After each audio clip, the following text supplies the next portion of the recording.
মামি প্রথমে একটু বাধা দিলেও আমি মামির কোনো বাধা শুনলাম না। মামি কোনো উপায় না দেখে বাধ্য হয়ে রাজি হয়ে গেল ও চোখ বন্ধ করে দিল। হ্যালো বন্ধুরা, প্রতিদিনের মতো আজকেও আরও একটি নতুন ভিডিও নিয়ে চলে এলাম। আজকের গল্পটি পুরো দেখলে নিজেকে সামলে রাখতে পারবে না, তাই গল্পটি পুরো দেখার অনুরোধ রইল। বন্ধুরা, আজকে আমি বলবো আমার মামার ও মামির ফুলশয্যা কিভাবে আমার আর মামির মধ্যে হয়েছিল এবং আমি মামির সাথে কি কি করেছিলাম আজকে তোমাদের সাথে শেয়ার করব। বন্ধুরা, আমার নাম রূপম, আমার বয়স 20 বছর।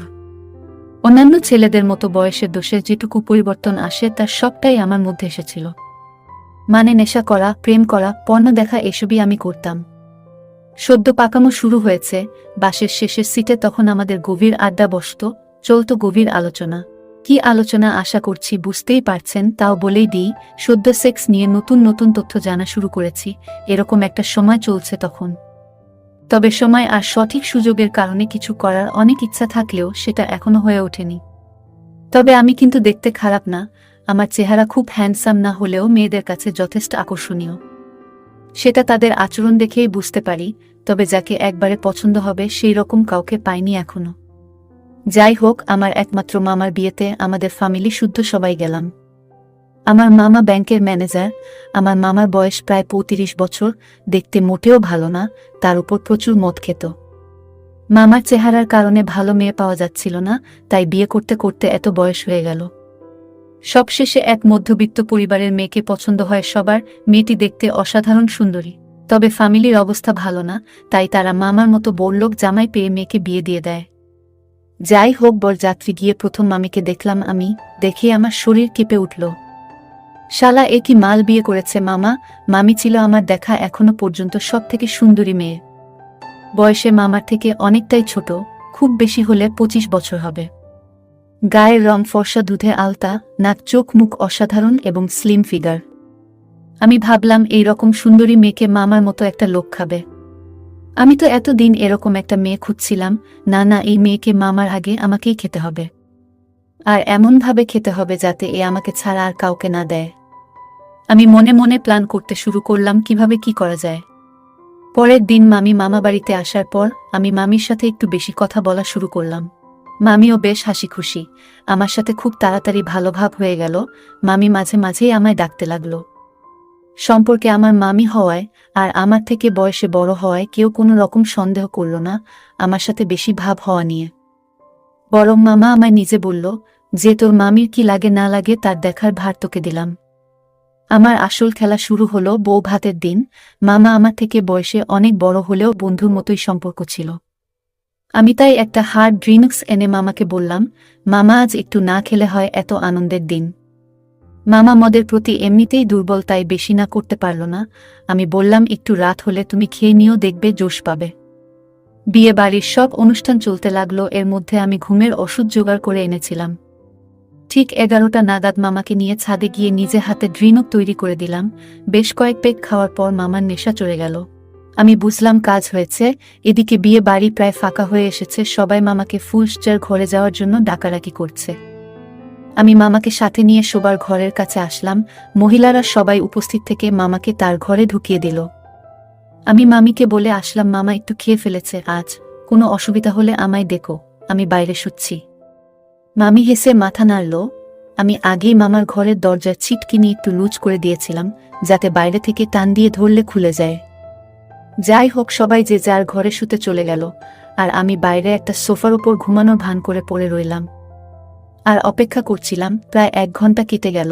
চুপি চুপি মামার ঘরের দরজায় কান পেতে শোনার চেষ্টা করলাম কোনো আওয়াজ পাওয়া যায় কিনা, কিন্তু কিছুই শুনতে পারলাম না।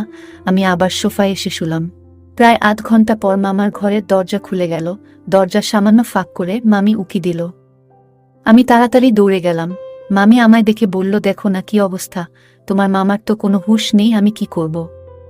আমি দরজা ঠেলে ভিতরে ঢুকলাম, দেখি মামা খাটের উপর শুয়ে অচৈতন্য হয়ে নাক ডাকছে।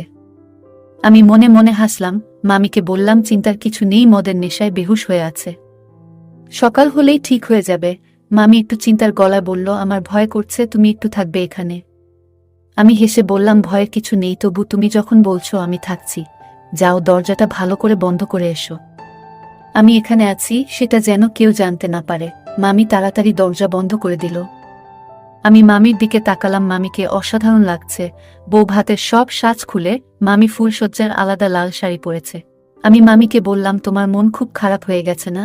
মামি আমার দিকে তাকিয়ে বলল, কেন গো? এই যে আজ রাতটা বৃথা গেল। মামি একটু হেসে বলল, একটা সত্যি কথা বলবো, তোমায় খারাপ ভেবো না। আমাদের অবস্থা খারাপ, তাই তোমার মামার মতো এমন একটা লোকের সাথে আমায় বিয়ে করতে হয়েছে।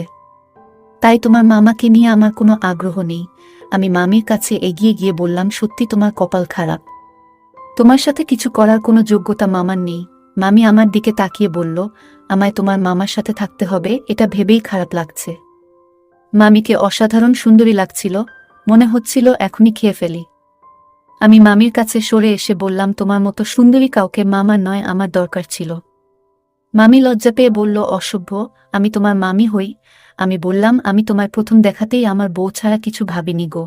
সম্পর্কে তুমি মামি হলেও মনের দিক থেকে তুমি আমার বউ। মামি বলল, ইসকি সব আজেবাজে বলছো তুমি? না গো, আমি সত্যি বলছি, তোমার মতো সুন্দরী মেয়ে আমি আজ পর্যন্ত দেখিনি। আমি মামির আরও কাছে সরে আসলাম। এবার মামি সরে গেল না, আমার গা ঘেঁষে দাঁড়িয়ে রইল। এই সুযোগে আমি মামিকে জড়িয়ে ধরলাম। এবার মামি আমাকে ধাক্কা দিয়ে ফেলে দিল। আমি উঠে দাঁড়িয়ে মামির সাথে খারাপ কাজ করা শুরু করলাম। মামি প্রথমে একটু বাধা দিলেও আমি মামির কোনো বাধা শুনলাম না। মামি কোনো উপায় না দেখে বাধ্য হয়ে রাজি হয়ে গেল। ও চোখ বন্ধ করে দিল। খাটের একপাশে মামা অচৈতন্য হয়ে পড়ে আছে, তার পাশে আমি আর মামি ফুলসজ্জা করছি।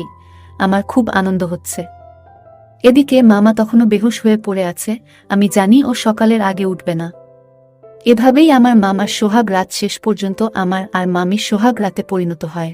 এরপর আরও 2 দিন কেটে গেল। মামা আজকে একটা অনুষ্ঠান বাড়িতে গেছে।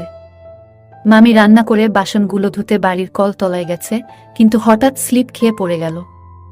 আমি গিয়ে আবার তুলে আনলাম। মামি বলল, কোমরে আর হাঁটুতে খুব ব্যথা। আমি বললাম, ওষুধ আনবো কি? মামি বলল, ওখানে মলম আছে, ওটা এনে দে। আমি এনে দিলাম। হাঁটুতে নিজেই লাগলো। এবার কোমরে লাগানোর চেষ্টা করতে লাগলো, কিন্তু কিছুতেই পারছে না। আমি মলম লাগিয়ে দিলাম।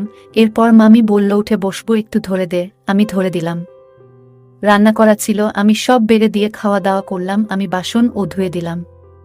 তারপর আমরা ঘরে গিয়ে মজা করতে শুরু করলাম। এভাবেই চলতে থাকলো আমার আর মামির সম্পর্ক। যাই হোক, আজকের ভিডিওটি এই পর্যন্ত। যদি আমাদের ভিডিওগুলি ভালো লাগে তাহলে লাইক, কমেন্ট এবং শেয়ার করুন। আর সবার আগে ভিডিও পেতে আমাদের চ্যানেলটাকে সাবস্ক্রাইব করুন এবং পাশে আসা বেল আইকনটি অল করে দিন। সবাইকে ধন্যবাদ। বন্ধুরা, তোমরা কোনো ধরনের ভিডিও দেখতে চাও আমাদের কমেন্টে জানিয়ে দাও।